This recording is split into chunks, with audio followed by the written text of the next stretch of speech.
Hello all of you, welcome back to my channel. मैं आज आप लोगों के लिए लेकर आ चुकी हूँ एक कलेक्टिव रीडिंग जिसका टॉपिक रहने वाला है कि आपके अगले 24 घंटे कैसे होंगे। हम ये जानने की कोशिश करेंगे। Okay viewers, how will be your next 24 hours, हम ये देखने की कोशिश करेंगे। यह रीडिंग जनरल रहेगी, तो हो सकता है आपसे रेजोनेट करे, हो सकता है ना करे, हो सकता है सिर्फ कुछ % आपसे मैच करे। तो आपको ये रीडिंग ओपन माइंडेड होकर सुननी है, ठीक है व्यूअर्स। यह रीडिंग सभी ज़ोडिएक साइंस के लिए है और हर उम्र के व्यक्ति के लिए है और टाइमलेस है, ठीक है। टाइमलेस यानी जब भी आप इस वीडियो को देख रहे हैं ये रीडिंग आपके साथ तभी रेजोनेट होगी। ओके, जब भी आप इस वीडियो तक पहुंचे हैं, जब भी मुझे सुन रहे हैं, ये रीडिंग आपसे तभी मैच करेगी। और एक और ज़रूरी सूचना कि मैं कोई पर्सनल रीडिंग प्रोवाइड नहीं करती हूँ। तो अगर कोई ड्रीम टैरो की या कोई भी फेक आईडी बनाकर ड्रीम टैरो का प्रोफाइल पिक्चर कॉपी करके आपको कोई कमेंट करता है, मैसेज करता है कि कोई कॉन्टैक्ट डिटेल्स या व्हाट्सएप नंबर पर्सनल रीडिंग के लिए, तो मैं आपको बताना चाहूँगी कि मैं कोई पर्सनल रीडिंग्स नहीं प्रोवाइड करती। ओके, तो किसी फ्रॉड में ना फंसे। अगर कोई कमेंट करता है तो वो एक फ्रॉड है, वो एक स्कैमर है। तो अगर कोई ऐसा आपको कॉन्टैक्ट डिटेल प्रोवाइड करता है तो उस पर भरोसा ना करें। सोर्ड्स, ठीक है। तो देखते हैं आपके अगले 24 घंटे कैसे होंगे। 2 कार्ड्स तो पॉप आउट हो गए हैं शफल करते वक्त। आपके अगले 24 घंटे कैसे होंगे। Okay, 2 of wands, okay, 2 of swords की एनर्जी व्यूअर्स मुझे कुछ ज्यादा नजर आ रही है यहाँ पे, लाइक काफी ज्यादा है सोर्ड्स की एनर्जी।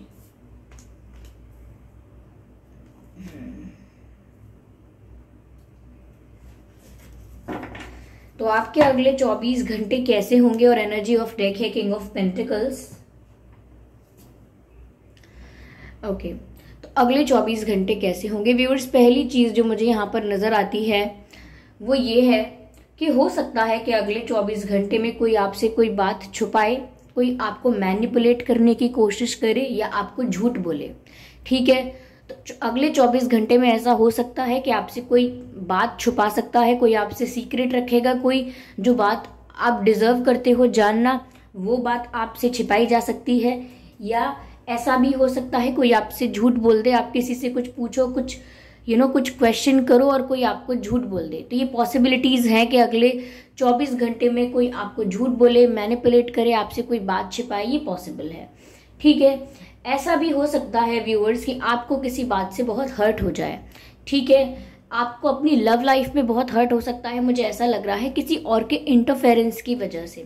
अगर कोई थर्ड पार्टी है या कोई और है जो आप लोगों के कनेक्शन से या रिलेशनशिप से जेलस है या इंटरफेयर कर रहा है या कर रहे हैं, तो वही कोई थर्ड रीजन हो सकता है, कोई थर्ड पार्टी रीजन हो सकता है जिसकी वजह से आप हर्ट हो सकते हैं, सैड फील कर सकते हैं, आपको निराशा हो सकती है अगले 24 घंटे में, ठीक है। क्योंकि 3 ऑफ सोर्ड्स का कार्ड है, यहाँ पर 3 सोर्ड्स हैं, यानी कि किसी थर्ड पर्सन के इन्वॉल्वमेंट की वजह से या इंटरफेरेंस की वजह से आप हर्ट हो सकते हैं, ठीक है, दुखी हो सकते हैं आप, ऐसा हो सकता है। और शायद यही पर्सन हो जिसकी वजह से यहाँ पर आपसे कुछ झूठ बोला जा रहा है या आपसे कुछ छुपाया जा रहा है।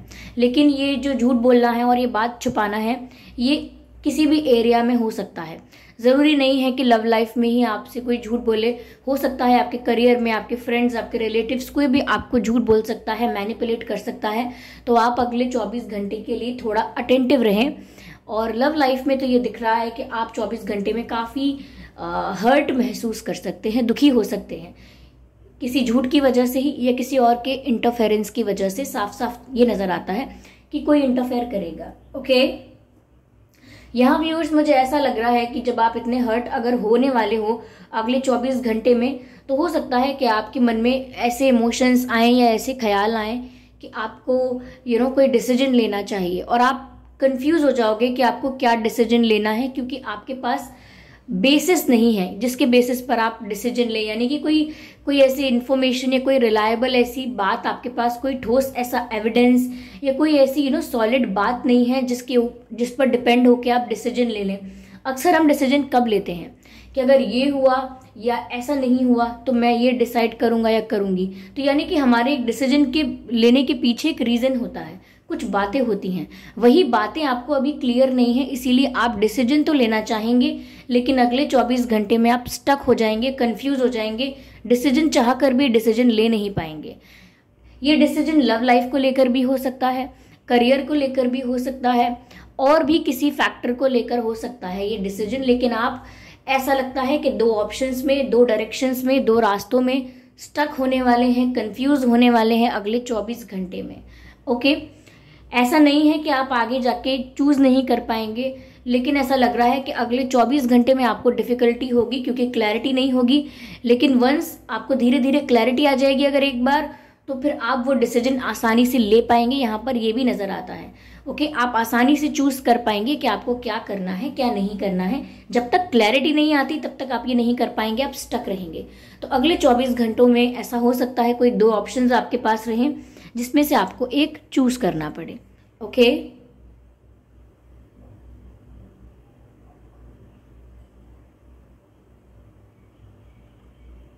Give me a moment. चलिए, काफी लोगों के लिए व्यूअर्स मुझे यहाँ पर ऐसा लग रहा है कि अगले 24 घंटे में आपके लिए कोई फाइनेंशियल अपॉर्चुनिटी आ सकती है, करियर अपॉर्चुनिटी, यानी कोई जॉब की अपॉर्चुनिटी, कोई चांस ऐसा मिल सकता है, यानी कि कोई फाइनेंशियल बेनिफिट हो सकता है। मुझे ऐसा लग रहा है फाइनेंशियल स्टेबिलिटी आए जिससे। तो किसी के लिए ऐसा हो सकता है कि अगर कोई पैसे रुके हुए थे, कोई रिटर्न मिलना था और नहीं मिला था, तो वो मिल सकता है। ये ऐसा भी हो सकता है कि किसी ने आपसे बोरो किया था लेकिन बहुत टाइम से लौटाया नहीं था, तो वो लौट कर भी आ सकता है।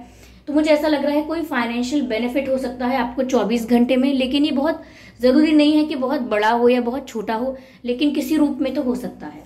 ठीक है,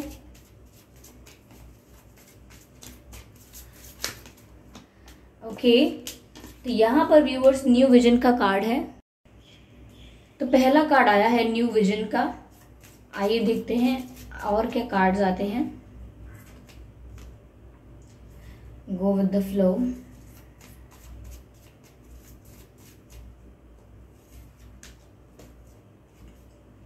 कंट्रोल,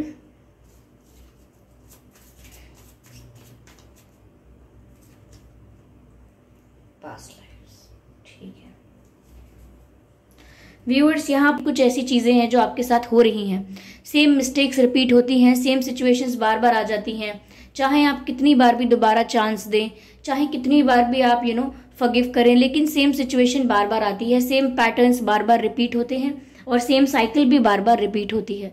तो यहाँ पर जो भी आप, मैंने कहा ना, डिसीजन लेंगे, कुछ चूज करना होगा आपको, लेकिन अगर आप चूज नहीं कर पाएंगे, टफ लगेगा आपको, क्योंकि आप दोनों डायरेक्शंस में से, दोनों ऑप्शंस में से इसीलिए चूज नहीं कर पाएंगे क्योंकि यहाँ पर आपको प्रॉपर जानकारी नहीं होगी कि आप किस बेसिस पर डिसीजन लें। एक बार जानकारी आ जाएगी, आप कहीं ना कहीं काफी कुछ आपके पास अब इतनी इंफॉर्मेशन या इतना मैं कहूँ कि बेसिस होगा जिस पर आप डिसीजन ले पाएंगे, इतनी ज्यादा फैक्टर्स होंगे जिसके बेसिस पर आप डिसीजन ले पाएंगे। तो आपको ऐसा ही डिसीजन लेना है व्यूअर्स जहां पर एक नई डायरेक्शन चूज करें आप। पास्ट को वापस से मिस्टेक्स को रिपीट करके कोई फायदा नहीं है। यहाँ पर आपको नई डायरेक्शन का चयन करना है और गो विद द फ्लो की पॉलिसी अपनानी है, यानी कि बहुत ज्यादा सिचुएशन को कंट्रोल करने की या अपने अंडर करने की कोशिश ना करें। सिचुएशन को गो विद द फ्लो होने दें, यानी कि नेचुरली अनफोल्ड होने दें। ओके, सिचुएशन को नेचुरली अनफोल्ड होने दें, जैसे चेंजेस आ रहे हैं नेचुरली उन्हें आने दें, ऐसा लगता है यहाँ पे। ओके, और साथ ही साथ अपनी लाइफ का जो कंट्रोल है वो कहीं ना कहीं आप अपने हाथ में लें, किसी और द्वारा इन्फ्लुएंस ना हो जाएं। ठीक है, लेकिन सिचुएशन को कंट्रोल करने की कोशिश ना करें, अपने डिसीजंस को, अपने एक्शंस को कंट्रोल करने की कोशिश करें और अपने रिएक्शंस को कंट्रोल करने की कोशिश करें कि आप क्या कहते हैं, क्या करते हैं, क्या सोचते हैं, उस पर आपका बस चलना चाहिए। लेकिन यहाँ पर जो सिचुएशन आपकी कंट्रोल में हो नहीं सकती है उसको जबरदस्ती मैनेज करने की कोशिश ना करें, कि ऐसा हो जाए तो ठीक रहेगा, वैसा हो जाए तो ठीक रहेगा, वो ये वाली बात मान ले तो अच्छा हो जाएगा, और वो मेरा काम करवा देंगे तो अच्छा हो जाएगा। तो बाहर की सिचुएशंस को कंट्रोल करने की कोशिश मत कीजिए, वो आपके कंट्रोल में नहीं है, ठीक है। फिर आप फ्रीक आउट कर देंगे, यानी कि फ्रस्ट्रेट हो जाएंगे, आप कंट्रोल करना चाहेंगे, नहीं कर पाएंगे तो परेशान हो जाएंगे। तो कोशिश ही मत कीजिए, सिर्फ अपने एक्शंस को कंट्रोल रखिए, बाकी वो विद द फ्लो जो होता है उसे नेचुरली होने दीजिए। और न्यू विजन, यानी कि जो भी डिसीजन आप लेने वाले हैं उसमें वही डिसीजन लेंगे या वही रास्ता आपको मिलेगा जो नया होगा। वापस सेम मिस्टेक्स को रिपीट करने का स्कोप आप छोड़िएगा ही नहीं। कोई ऐसा रास्ता ही नहीं चुनना जिस पर चल के वापस घूमकर उसी रास्ते पर आ जाएं, समझे। रास्ता वही चुनना है जो आपको आपकी डेस्टिनेशन तक ले जाए, मंजिल तक ले जाए, ठीक है। ऐसा मुझे यहाँ पर नजर आ रहा है कि पास्ट मिस्टेक्स को, पास्ट की बातों को बार बार रिपीट नहीं करना है और गलतियों को भी रिपीट नहीं करना है। तो अगले कुछ घंटे कैसे हो सकते हैं मैंने आपको बताया, और साथ ही साथ आपको क्या करना चाहिए हमने ये देखने की और जानने की कोशिश भी की। ओके व्यूवर्स, आई होप ये रीडिंग आपके लिए रिलेटेबल रही है, हेल्पफुल रही है। और एक बहुत ज़रूरी बात आपको कहना चाहूँगी कि मैं कोई पर्सनल रीडिंग प्रोवाइड नहीं करती हूँ। तो अगर कोई ड्रीम टैरो की फेक आईडी बनाकर आपको कमेंट करता है, व्हाट्सएप नंबर या कोई कॉन्टैक्ट डिटेल प्रोवाइड करता है, या कोई और आईडी बनाकर ड्रीम टैरो की प्रोफाइल फोटो लगाकर कमेंट करता है आपको कोई कॉन्टैक्ट डिटेल्स वगैरह, तो मैं आपको बता देती हूँ कि मैं पर्सनल रीडिंग प्रोवाइड नहीं करती हूँ। मैं नहीं, ये बात आप सोचते होंगे कि मैं इतना रिपीट क्यों करती हूँ, क्योंकि मैं बिल्कुल नहीं चाहती कि आप में से कोई एक भी अगर अनजान है, इनोसेंट है, तो वो फंस जाए इस फ्रॉड में। तो मैं नहीं चाहती, चाहे मुझे कितना भी रिपीट करना पड़े, चाहे थोड़ा इरिटेटिंग लगे आपको, लेकिन I have to do this, ठीक है। और अगर ये रीडिंग आपको अच्छी लगी है, रिलेटेबल लगी है, इस रीडिंग ने आपको थोड़ा बहुत गाइड किया है, तो कमेंट करके बताएं ज़रूर। वीडियो को लाइक करना बिल्कुल ना भूलें, सब्सक्राइब जरूर करें ड्रीम टैरो चैनल को और बन जाएं ड्रीम टैरो फैमिली का हिस्सा। ओके व्यूअर्स, और बेल आइकन को जरूर प्रेस करें ताकि जब भी मैं कोई वीडियो लेकर आऊं सबसे पहले आप उसे देख पाएं। और इस रीडिंग के लिए अपना फीडबैक जरूर दें कि ये रीडिंग कैसी लगी है। कुछ % रेजोनेट हुई है, एक्यूरेटली रेजोनेट हुई है, ये बिल्कुल रेजोनेट नहीं हुई है, तो भी आप बता सकते हैं। I am open to your feedback. Okay viewers, तो चलिए फिर मिलते हैं अगली रीडिंग में। तब तक के लिए bye bye family, bye bye angels, love you all, bye bye.